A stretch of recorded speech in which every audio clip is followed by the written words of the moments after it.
But first up, on the coronavirus pandemic. What is China hiding? That's the question many have been asking.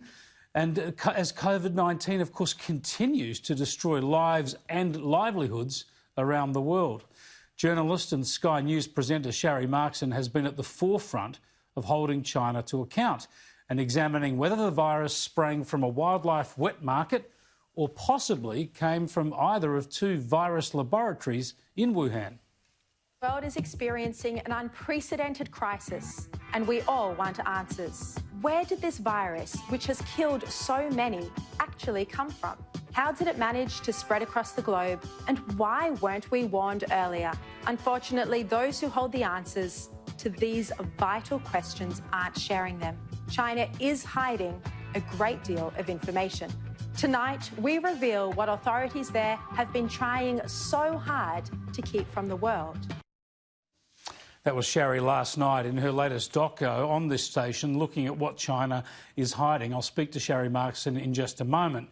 But in an extraordinary move, the ABC's investigations unit this week has attempted, or last week actually, attempted to discredit her Daily Telegraph exclusive from earlier in the month about cover-ups by Chinese authorities over the coronavirus outbreak.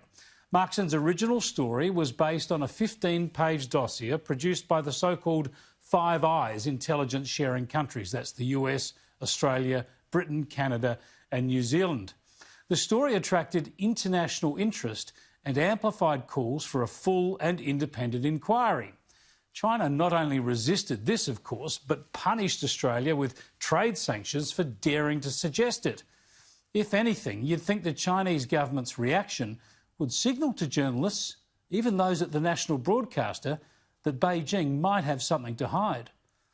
But I kid you not, the ABC's priority is not to find the truth about the virus, but to rubbish Markson's exclusive and try to expose her journalistic sources, as it did with an online article this week titled "Coronavirus Dossier was a basic timeline of facts handed out by the US State Department with no new evidence." Wow, imagine that. Markson's story contained facts. The horror. The ABC attempted to refute Markson's story on the basis that they claim it was based on a US State Department document that was based on publicly available material and did not prove a link between the laboratories and the virus. So, as someone who used to deal with intelligence running the Foreign Minister's office, let me tell you, you'd be surprised how many important assessments are informed by publicly available or open source material. And how many times does Markson need to point out that she neither claimed the dossier was intelligence or that it proved the virus came from a lab?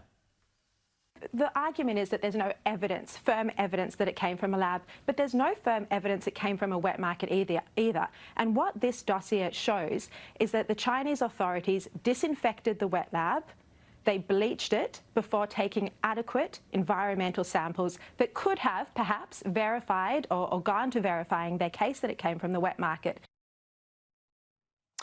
In other words, there needs to be an independent investigation, given the Chinese government's obstruction and intransigence, which has potentially led to, of course, hundreds of thousands of unnecessary deaths worldwide.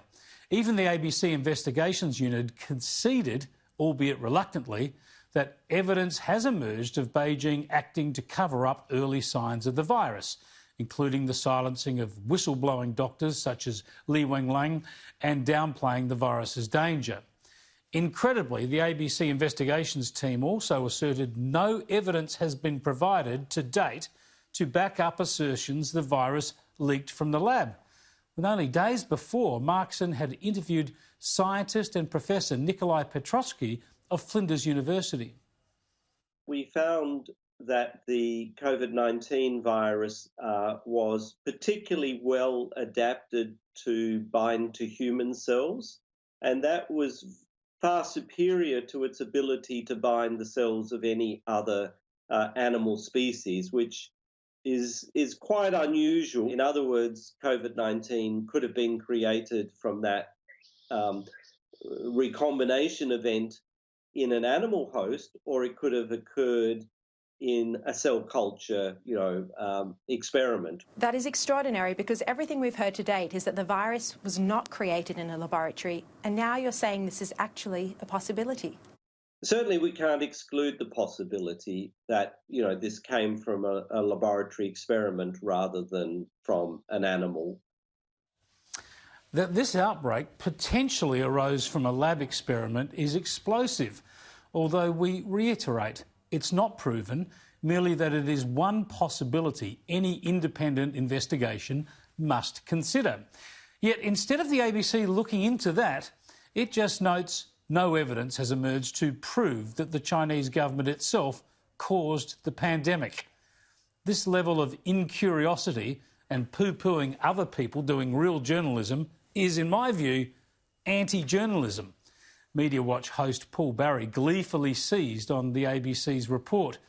ABC's investigative unit and bombshell dossier from intelligence agencies on Wuhan lab is just a timeline of dot points from US State Department. No new intel, he tweeted.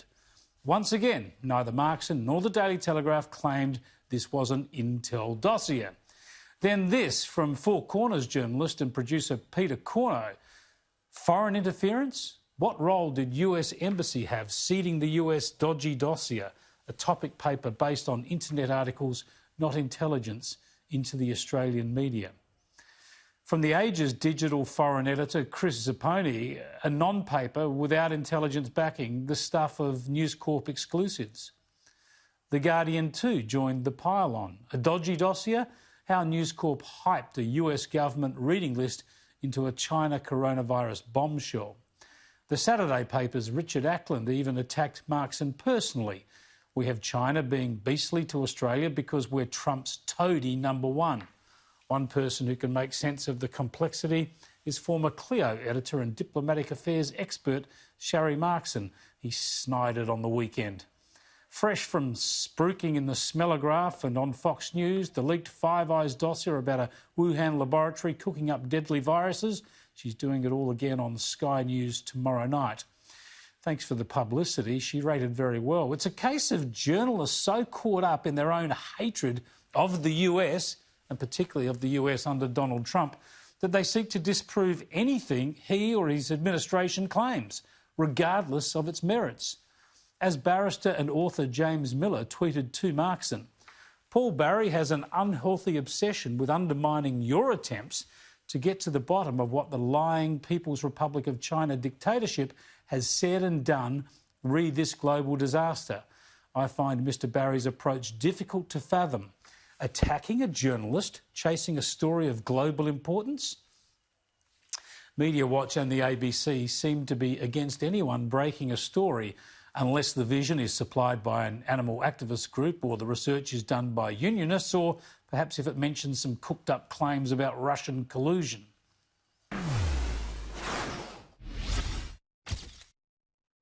Let's go straight to the editor-at-large of the Daily Telegraph and host here on Sky News, Sharri Markson. Thanks for joining us, Sharri. First up, Thank you, Chris. Congrats on your documentary last night, a really great pulling together of all the work you've done, and it rated well here on Sky News. Have you ever you've broken many stories in your time. Have you ever broken one before that has attracted so much international interest? Well, this is a global story, and I think that's the point, as you just made. You know, getting to the bottom of the outbreak of the coronavirus, how it started and where it started, is so important and should be of absolute fascination to any journalist working today.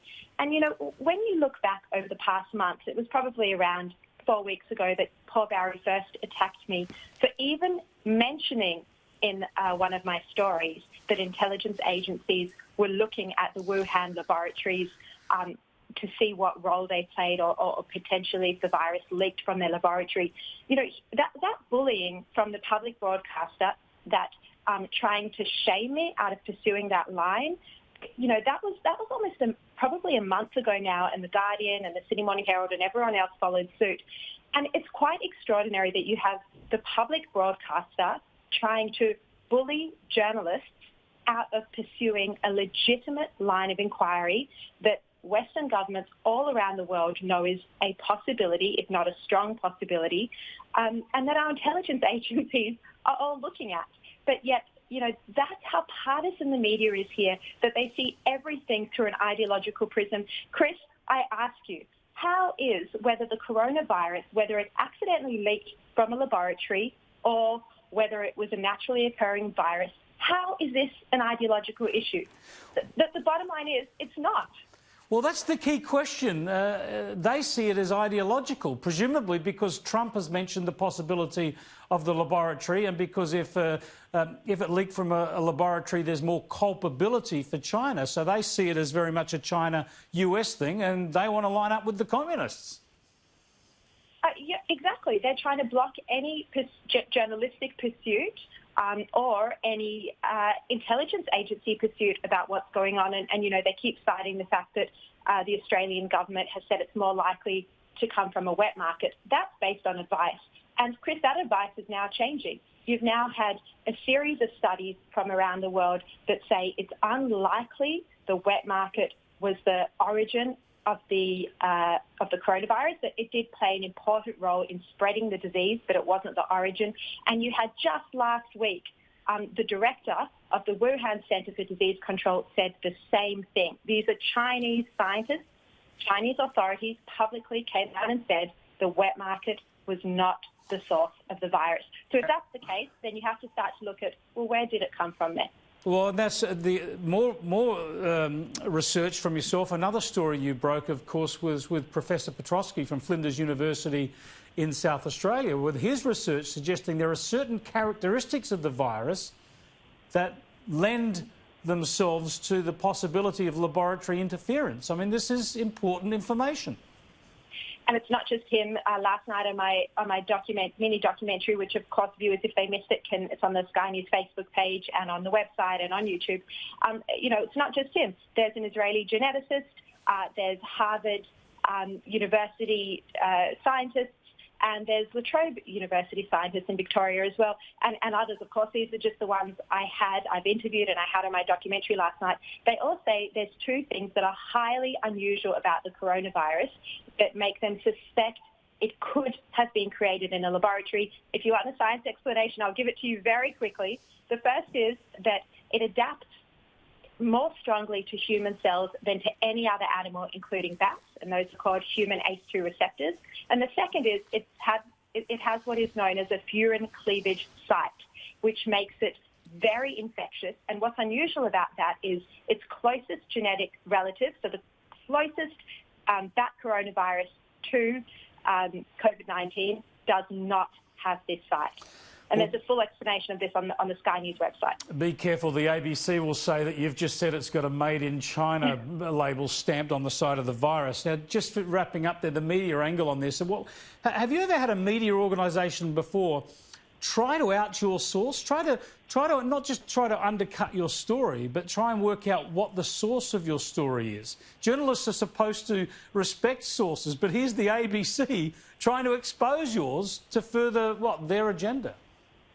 Chris, in the history of my career, every big story I publish comes up against incredible attacks from the left and from our media rivals. I mean, you only have to remember Barnaby Joyce, the Barnaby Joyce scandal, to know that that's true, and that was just the latest. Before that, there was the ICAC investigation and many others. So I have the inner strength to not be bullied when it comes to these stories, but the fact that the ABC's investigative unit, it's not just their Media Watch unit, that they've been sidetracked down a path of trying to expose the source, when, as you just pointed out in your editorial, we never said it was an intelligence document. We said this was a document, a dossier or research paper prepared by two Western governments that outlined the foundation for the Western case against China over its cover-up of COVID-19. That was the document. If anyone thinks that's not worth reporting, then they shouldn't be in the journalism game. And if anyone thinks China has not covered up this problem in the early weeks, then they're just not informing themselves properly. Thanks so much for joining us, Sharri. Congratulations. Thank you so much. And Chris, I have to thank you for your loyalty, as always, over this. I'm really appreciative of it. No worries, Sharri. We just like to get to the facts and appreciate you pursuing them. Speak to you again. Thank you. Sharri Markson there, you can read her in the telly, you can see her Sunday nights here on the Sky News. I think this is extraordinary because the ABC is doing all this at your expense, of course, and rather than spending their resources, their investigations unit, trying to find out what happened, where the virus came from, they want to spend all their efforts trying to knock over a story because it came from News Corp and because maybe it's a story that Donald Trump likes. Extraordinary stuff.